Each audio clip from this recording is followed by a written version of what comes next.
3 injured in explosion in South China's Guangdong province. Updated September 11, 2020. 3 people were injured in an explosion in a building in Zhuhai City, South China's Guangdong province, which happened at around 9 a.m. Friday, according to local authorities. A total of 9 people have been rescued, while 3 injured people have been sent to a nearby hospital. The cause of the accident is being investigated. The rescue works are basically finished, said the local authorities in a statement on Friday afternoon.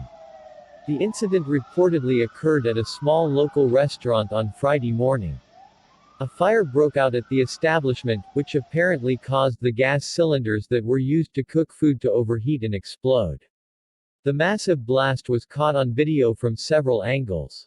People had already evacuated the building when the gas cylinders went off, but 3 gawkers who gathered to observe the blaze were injured and required hospitalization.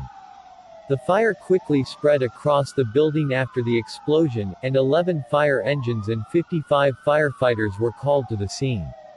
The blaze was eventually extinguished, but it caused serious damage to surrounding shops and residential buildings. The videos show smoke coming from several retail outlets in the building, and the street outside littered with broken glass and other debris.